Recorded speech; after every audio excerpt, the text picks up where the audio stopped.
What is distance, what is displacement. Dear students, आज के lecture में आज हम इन्हीं को डिस्कस करेंगे। डिस्टेंस क्या होता है और डिस्प्लेसमेंट क्या होता है। So let's we have the start today our topic. Straight line motion, an object move in a straight line path is called straight line motion. जब कोई ऑब्जेक्ट हमारा स्ट्रेट लाइन पाथ के अंदर ट्रेवल करता है उसे हम कहते हैं स्ट्रेट लाइन मोशन। यहां मैंने एक पाथ कंसीडर किया है जिस पाथ का डिस्टेंस है हमारा 60 किलोमीटर, जो 60 किलोमीटर लॉन्ग है हमारा एक पाथ। सपोज करो इस पाथ पर एक ऑब्जेक्ट ने चलना स्टार्ट किया। जहां से जिस स्टेशन से इस ऑब्जेक्ट ने चलना स्टार्ट किया उसे हम बोलते हैं, उसका नाम मैंने रखा ओ, ठीक है। और ये ऑब्जेक्ट आपका चलते हुए यहां पर स्टेशन ए पर पहुंच गया।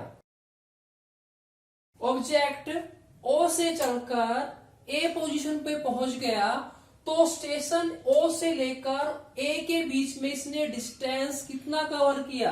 Right, 60 kilometre.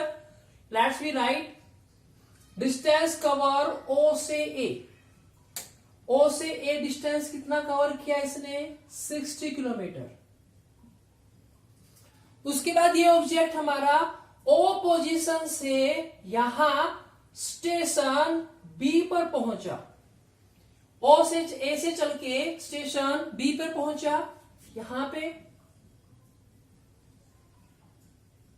तो ओ से ए से बी के बीच का डिस्टेंस इसने कवर किया कितना? ए से B, let's we calculate. 5, 10, 15, 20 and 25। यहां डिस्टेंस कवर किया इसने 25 किलोमीटर। ईच एंट्री इंटरवल को हमने यहां पे 5 किलोमीटर के इंटरवल में डिवाइड किया है। तो यहां से ए से बी तक डिस्टेंस कवर किया इसने 25 किलोमीटर। देन उसके बाद ये ऑब्जेक्ट बी पोजीशन से स्टेशन सी पर पहुंचा यहां पर।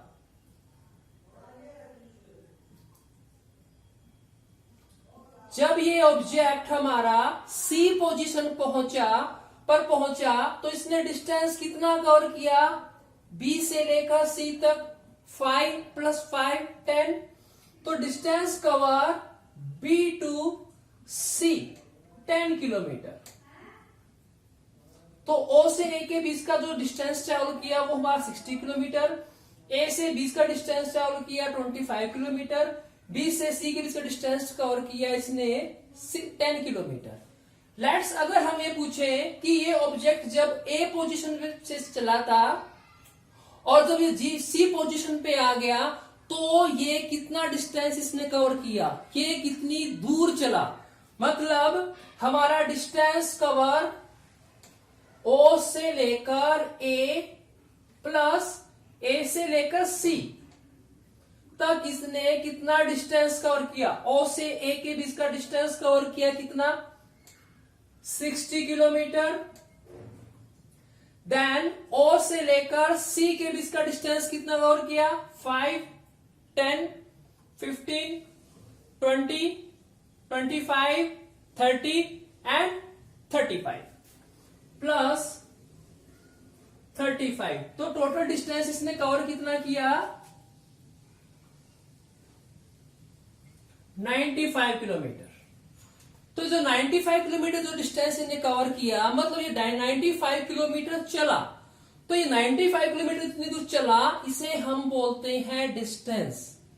Let's we have the see the definition of distance. Actual distance cover by an object is called distance. जो कोई ऑब्जेक्ट जितने डिस्टेंस चलता है, जितनी दूरी चलता है, उसके लिए कोई डायरेक्शन मैटर नहीं करती, वो किस डायरेक्शन में मोशन कर रहा है। वो हमारा सीधा जा रहा था, फिर चाहे चल के हमारा फिर वापिस आया, तो यहां पे डायरेक्शन मैटर नहीं करती डिस्टेंस के केस के अंदर। उसने कितना पाथ एक्चुअल में ट्रेवल किया उसे हम बोलते हैं डिस्टेंस। और डिस्टेंस के लिए डायरेक्शन मैटर नहीं करती, वो किसी भी डायरेक्शन में मोशन कर सकता है। बट कंडीशन ये है कि वो कितनी दूरी चला, वो 2 किलोमीटर चला, 3 किलोमीटर चला, तो वो हमारा क्या होगा, उसे हम कहेंगे डिस्टेंस। जैसे ओ से ए के बीच में डिस्टेंस 60 किलोमीटर, ए से बी चला तो 25 किलोमीटर, बी से सी 10 किलोमीटर, और वो ओ से चला ए पर और ए से दोबारा वहां पर सी पे पहुंच गया। तो ओ से ए और ए से सी टोटल डिस्टेंस इन्हें कवर किया कितना, 95 किलोमीटर। तो ये जितनी भी रेटिंग है ये सारी की सारी क्या इंडिकेट कर रही है, these are distance between 2 points. Let's we have consider कुछ पॉइंट हम पढ़ लेते हैं डिस्टेंस के बारे में। Distance always positive, never negative और जीरो। डिस्टेंस की जो वैल्यू होगी वो हमेशा पॉजिटिव होगी, डिस्टेंस की वैल्यू कभी जीरो नहीं होगी, डिस्टेंस की वैल्यू कभी नेगेटिव नहीं होगी। मतलब हम डिस्टेंस को कभी ऐसा नहीं लिखेंगे कि 2 किलोमीटर डिस्टेंस या डिस्टेंस हमारा 0 किलोमीटर है। ये वैल्यू हमारी कभी भी डिस्टेंस के लिए कंसीडर नहीं होगी। डिस्टेंस हमेशा पॉजिटिव होगा। 2 किलोमीटर, 3 किलोमीटर, 4 किलोमीटर, 100 किलोमीटर, तो डिस्टेंस हमारा हमेशा क्या होगा, पॉजिटिव होगा। Second, it is a scalar quantity.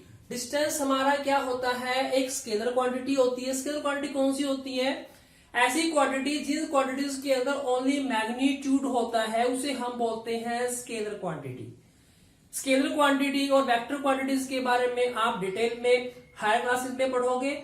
अभी आप ये याद कर लो, स्केलर क्वांटिटी वो क्वांटिटी होती है जिन क्वांटिटीज के अंदर ओनली मैग्नीट्यूड होता है, और वेक्टर क्वांटिटी वो क्वांटिटी होती है जिन क्वांटिटी के अंदर ओनली मैग्नीट्यूड एंड डायरेक्शन दोनों होते हैं, उसे हम वेक्टर क्वांटिटी बोलते हैं। तो हमारी स्केलर क्वांटिटी क्या होती है, जो डिस्टेंस जो होता है, डिस्टेंस हमारी क्या होती है, scalar quantity. SI unit is meter. जो हम डिस्टेंस को मेजरमेंट करते हैं एसआई सिस्टम के अंदर, वहां पे डिस्टेंस को मेजरमेंट करते हैं हम मीटर के अंदर। अगर आपसे पूछा जाए कि हमारा जो 2 किलोमीटर है, इस 2 किलोमीटर को एसआई यूनिट के अंदर रिप्रेजेंट करो, तो हम इसे लिखेंगे 2000 मीटर। तो ये हमारा 2000 मीटर एसआई यूनिट के अंदर रिप्रेजेंटेशन हुआ, ठीक है। उसके बाद मोशन के अंदर जब भी आप मोशन के बारे में पढ़ते हो तो वहां पे हम 2 टर्म यूज करते हैं, एक इनिशियल पोजीशन और एक final position. What is the initial position and what is the final position. Initial position students वो होती है जहां से हम चलना स्टार्ट करते हैं। जिस पोजीशन से ऑब्जेक्ट ने चलना स्टार्ट किया उसे हम बोलते हैं इनिशियल पोजीशन। जैसे यहां पे इस ऑब्जेक्ट ने, इस बंदे ने ओ पोजीशन से चलना स्टार्ट किया था, ठीक है। फिर वो ओ से ए पे गया, बी पे गया, सी पे गया, कहीं पे भी गया, डजंट मैटर, कोई मैटर नहीं करता। बट जहां से उसने चलना स्टार्ट किया उस पोजीशन को, उस पॉइंट को हम बोलेंगे इनिशियल पोजीशन। तो इस पाथ के अंदर ये जो ओ पोजीशन है ये हमारा क्या होगा, initial. These are initial position. This O position को हम बोलेंगे इनिशियल पोजीशन। उसके बाद एक टर्म हम यूज करते हैं फाइनल पोजीशन। फाइनल पोजीशन क्या होती है, जहां पर कोई बॉडीज मोशन करने के बाद रुक जाती है, स्टॉप हो जाती है, और उस पोजीशन को हम बोलते हैं ऑब्जेक्ट की फाइनल पोजीशन। जैसे इस पाथ के अंदर हमें अगर डिनोट करना हो कि फाइनल पोजीशन कैसी होगी, चला ए तक, ए से फिर वो आया स्टेशन बी पे, बी पे आने के बाद स्टेशन वो आया स्टेशन सी पे। तो स्टेशन सी पे आने के बाद ये ह्यूमन बीइंग वहां पे स्टॉप हो गया, रुक गया। तो ये जो सी पोजीशन है, इस सी पोजीशन को हम कहेंगे final position. This is the final position. दोबारा देख लो एक बार, जहां से हम चलना स्टार्ट करते हैं उसे बोलते हैं इनिशियल पोजीशन, और जहां पर हम स्टॉप हो जाते हैं, जहां कोई ऑब्जेक्ट चलना बंद कर देता है, उसकी मोशन रेस्ट हो जाती है, उसकी पोजीशन रेस्ट में वो ऑब्जेक्ट हमारा रेस्ट पोजीशन में पहुंच जाता है, उसे हम कहते हैं वो ऑब्जेक्ट की कौन सी पोजीशन है, फाइनल पोजीशन। तो इस इनिशियल पोजीशन और फाइनल पोजीशन पे हम डिस्कस करेंगे displacement. What is the displacement? Displacement क्या होता है? Shorter distance between initial position and final position is called displacement. Initial position और फाइनल पोजीशन के बीच में जो शॉर्टर डिस्टेंस होता है, मतलब ये कह सकते हो आप इनिशियल पोजीशन और फाइनल पोजीशन के बीच में जो शॉर्ट डिस्टेंस होता है उसे हम कहते हैं डिस्प्लेसमेंट। इस बात पे अगर हम ये डिस्कस करें कि हमारा डिस्प्लेसमेंट कितना होगा, अगर हम यहाँ पे कंसीडर करें कि हमारा O से लेकर A तक हमारा ऑब्जेक्ट चला 60 किलोमीटर, फिर उसके बाद A स्टेशन से वो पहुंचा B पर, B स्टेशन के बाद वो पहुंचा कहां पर, C पोजीशन पर। तो ये हमारी O पोजीशन क्या हुई उसकी इनिशियल पोजीशन, और C पोजीशन क्या हुई उसकी फाइनल पोजीशन। तो यहां पे हमारा उसका डिस्प्लेसमेंट क्या होगा, डिस्टेंस बिटवीन इनिशियल पोजीशन और फाइनल पोजीशन। इनिशियल पोजीशन और फाइनल पोजीशन के बीच का जो डिस्टेंस है, ये डिस्टेंस, दिस वन, इस डिस्टेंस को हम बोलेंगे डिस्प्लेसमेंट।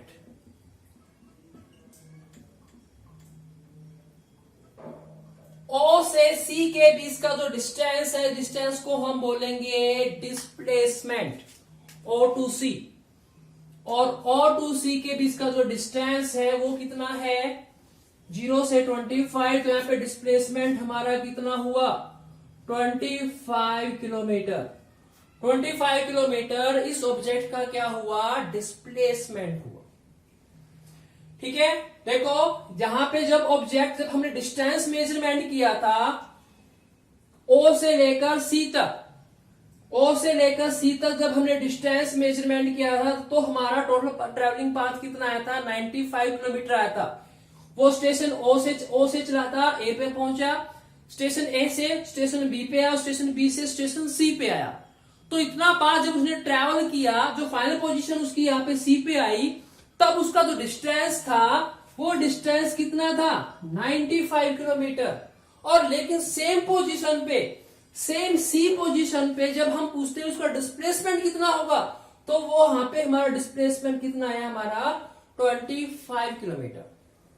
तो इससे आपको क्लियर हो गया होगा डिस्प्लेसमेंट क्या होता है। इनिशियल पोजीशन और फाइनल पोजीशन के बीच जो डिस्टेंस जो होता है, जो शॉर्टर डिस्टेंस होता है, उसे हम बोलते हैं डिस्प्लेसमेंट। और जब किसी ऑब्जेक्ट के बीच में शॉर्टर डिस्टेंस मेजरमेंट करना हो तो उसका जो पाथ जो होता है वो बिल्कुल स्ट्रेट लाइन होता है।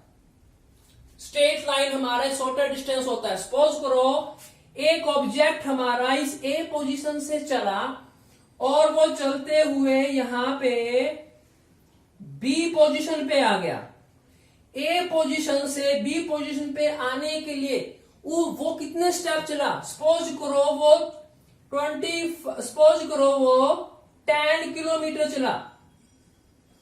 A से B तक जाने के लिए उसने कितना डिस्टेंस ट्रेवल किया, वो हमारा 10 किलोमीटर हुआ। तो ये 10 किलोमीटर क्या हुआ, डिस्टेंस हुआ। It is a distance. अगर आपसे पूछे A पोजीशन से और B पोजीशन में हमारा उसका डिस्प्लेसमेंट कितना होगा, तो डिस्प्लेसमेंट मेजरमेंट करने के लिए ये कौन सी पोजीशन है, उसकी फाइनल पोजीशन है, और ये कौन सी पोजीशन उसकी इनिशियल पोजीशन है। और इनिशियल और फाइनल पोजीशन के बीच में शॉर्टर डिस्टेंस कब होगा, ये स्ट्रेट लाइन, ये स्ट्रेट पाथ जो होगा ये रिप्रेजेंट करेगा क्या, डिस्प्लेसमेंट। तो ये हमारा रिप्रेजेंट करता है डिस्प्लेसमेंट। जब उसको कैलकुलेट करेंगे तो डिस्प्लेसमेंट हमारा सपोज करो डिस्प्लेसमेंट A से B के बीच का A से B के बीच का जो डिस्टेंस है, ये जो दूरी है, ये मेरी आई 2 किलोमीटर। तो यहां पे ये मेरा क्या हुआ, 2 किलोमीटर क्या हुआ, उसका डिस्प्लेसमेंट हुआ। और 10 किलोमीटर क्या हुआ, डिस्टेंस हुआ। डिस्टेंस हमेशा ट्रेवल किया जाता है। डिस्टेंस हमेशा ट्रेवल किया जाता है और डिस्प्लेसमेंट हमारा इनिशियल और फाइनल पोजीशन के बीच शॉर्टर डिस्टेंस कितना होता है उसे हम बोलते हैं displacement. Some keywords about the displacement. Displacement में भी पॉजिटिव, नेगेटिव और जीरो। डिस्प्लेसमेंट आपका पॉजिटिव भी हो सकता है, मतलब डिस्प्लेसमेंट आपका +2 किलोमीटर भी हो सकता है। डिस्प्लेसमेंट की वैल्यू -2 किलोमीटर भी हो सकती है और डिस्प्लेसमेंट की वैल्यू 0 किलोमीटर भी हो सकती है। इन तीनों में से कोई भी कंडीशन हो सकती है, डिस्प्लेसमेंट की कोई भी वैल्यू हो सकती है, पॉजिटिव, नेगेटिव और zero. It is a vector quantity.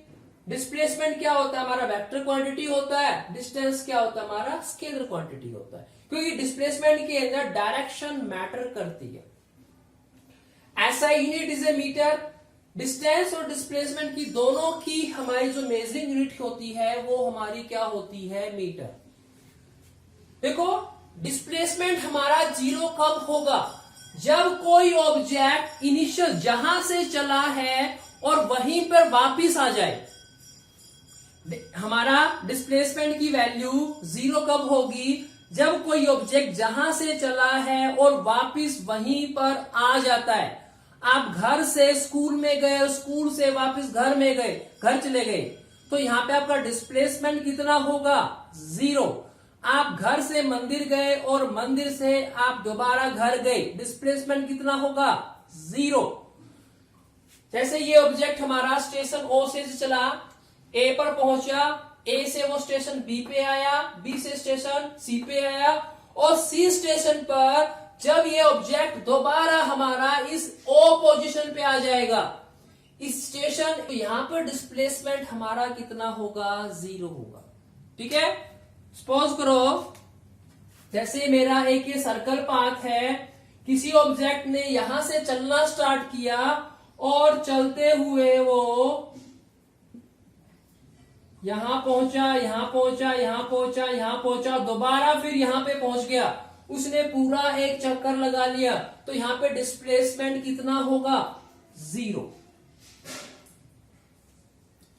Dear student, ये हमारा डिस्टेंस और डिस्प्लेसमेंट के बारे में एक छोटा सा इंट्रोडक्शन था। डियर स्टूडेंट्स, अगर आपको डिस्प्लेसमेंट या डिस्टेंस के रिस्पेक्ट में आपका कोई क्वेश्चन हो, कोई डाउट हो, तो आप कमेंट्स बॉक्स में मुझसे पूछ सकते हैं। Dear students, I request to all of you, please like, share and subscribe my this channel. Thank you.